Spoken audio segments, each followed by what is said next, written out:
미국 증시가 금요일에는 급반등을 해줬는데요. 증시가 기업의 실적보다는 정치와 정책에 따라 요동치고 있습니다.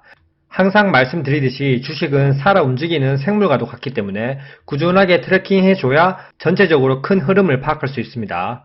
그런 의미에서 제가 주기적으로 국내 증시 차트 분석과 미국 증시 차트 분석을 하고 있고요. 일단 미증시가 월요일에는 상승할 가능성이 큰데요. 금요일에도 상승해주는 좋은 흐름을 보였고요. 오늘은 차트적으로 보기 전에 이슈들 몇 가지를 체크하고 그 이후에 차트를 빠르게 보겠습니다.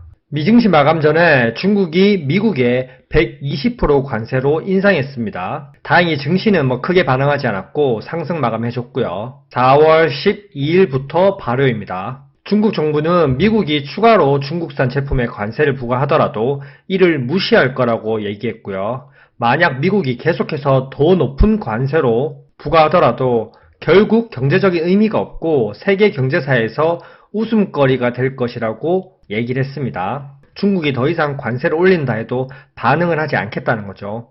마치 중국이 항복을 선언한 것처럼 보일 수 있는데 전혀 그렇지 않고요. 미국은 미국 국채 매도를 하는지 매일 밤 시장 금리를 모니터링 해야 되고요. 중국이 미국에 압박을 넣고 있는 거죠. 그리고 중국이 5월 7일에 4월 외환 보유액을 발표할 예정이었는데 5월 30일로 연기했습니다. 중국이 미국 국채를 매도해서 국채금리 급등한 게 아니냐 이런 의심이 있었는데 이걸 확정적으로 보여주지 않고 5월 30일까지 중국은 패를 숨기겠다는 겁니다. 그렇기 때문에 트럼프가 더 강하게 나갈 수도 없는 거죠. 트럼프가 강하게 나갈 수 없는 건 미국 국채금리가 급등했기 때문인데요. 4월 9일 한국 시간으로 오후 1시부터 상호 관세가 발효되고 나서 원달러 환율은 치솟고요.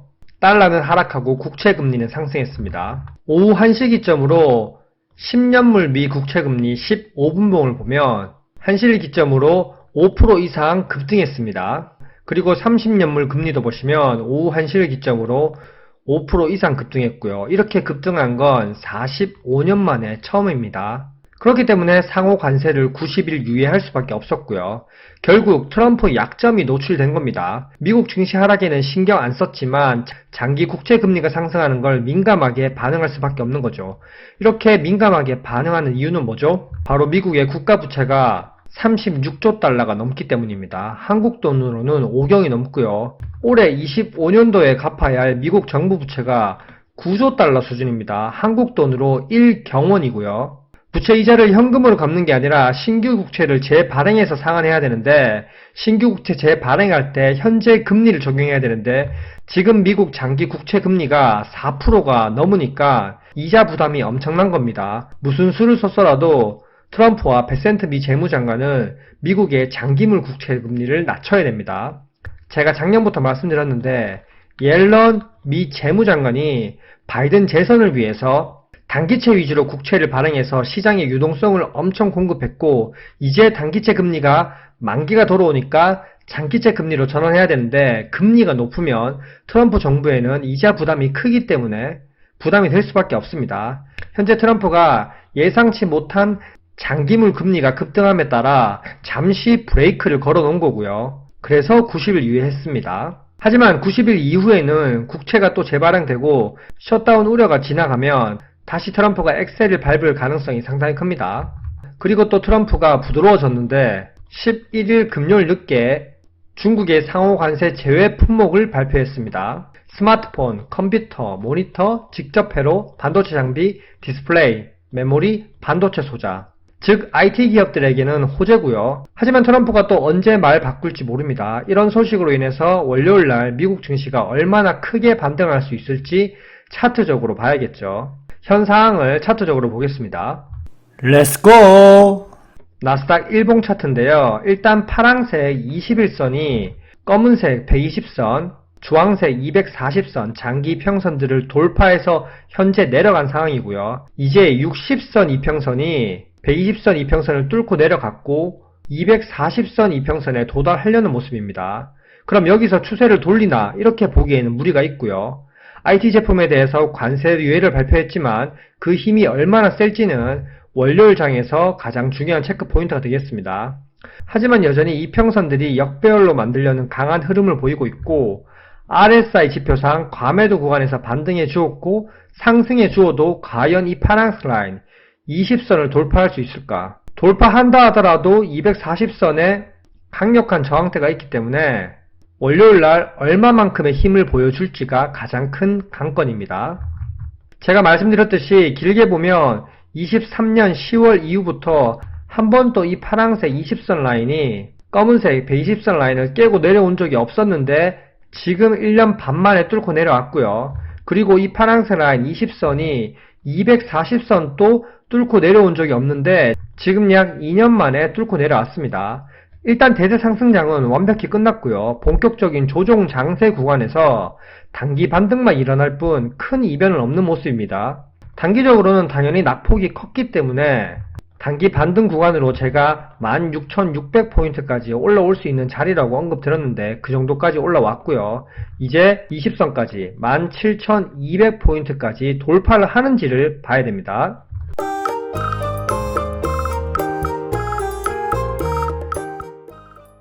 주봉을 보시면 제가 지난 분석 때 일본과 주봉 함께 봤을 때 4월 달에는 단기 반등이 나올 수 있겠다 이렇게 말씀드렸는데 4월이 여전히 반등장이라는 시선은 변함없습니다. 검은색 라인 120선을 깨고 내려갔지만 장대 양봉으로 회복해 주었고요. 이 신호로 봤을 때 이제 다시 120선을 깨고 내려가는 건 무리가 있는 모습입니다. 그럼 우리가 긍정적으로 생각해야 할 건 이제 120선 위에서 그리고 자연스럽게 내려오고 있는 20선이 60선 18,000포인트 부근에 도달했을 때 맞고 떨어질 수 있다.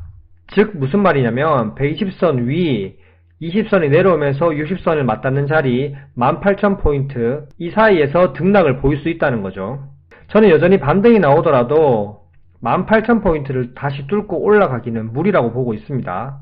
월봉은 제가 항상 21년 말 차트와 분석하면서 5선을 이탈하는 장대 음봉이 나오면 조심해야 될 구간이라고 말씀드렸고 지금 5선, 10선, 그리고 20선까지 완벽하게 이탈하면서 월봉상에서 14,500포인트까지 열어놓고 생각해야 된다고 말씀드렸고 딱 14,700포인트까지 내려왔다가 아랫꼬리를 달고 낙폭을 반 이상 많이 했습니다.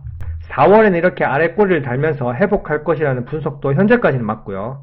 여전히 저는 4월에 아랫꼬리 달면서 회복해지는 모습을 보이다가 4월 월봉은 20선을 이탈하면서 마감할 거라고 보고 있습니다. 현재 트럼프가 미국 증시를 신경 쓰는 듯 보이지만 미 국채 금리 상승으로 인해서 부채에 대한 이자 부담으로 인해서 잠시 브레이크를 걸었을 뿐 절대 미국 증시를 부양하기 위해서 트럼프가 현재 액션을 취한 건 아닙니다. 현재 트럼프에게는 미국 증시보다 더 중요한 게 있죠. 바로 장기물 국채 금리를 내리는 거죠. 재차 5월에 부채 한도 이슈가 부각되면서 4월에 만들었던 아랫꼬리를 다 잡아먹고 14,500포인트까지 내려가기 딱 좋은 차트의 모습으로 마무리될 것 같고요. 90일 유예도 괜히 나온 숫자가 아닙니다. 90일 유예가 지나면 국채 재발행 그리고 셧다운 우려가 거의 지나가면서 브레이크 밟았던 트럼프가 다시 엑셀을 밟을 가능성이 상당히 커집니다. 월봉을 큰 파동으로 볼 때도 60선을 기점으로 업앤다운 했고요. 지금 또 60선을 지지하고 다시 올라갔지만 재차 60선 부근까지 내려와서 업앤다운 할 것이라고 보고 있고요. 여기서 재차 금리 인하를 한다 하더라도 다시 한번 신고가를 가기는 무리니까 절대 신고가는 생각할 단계가 아닙니다. 현재까지 내용이 괜찮으셨다면 구독과 좋아요 부탁드립니다. 이상입니다. 안녕.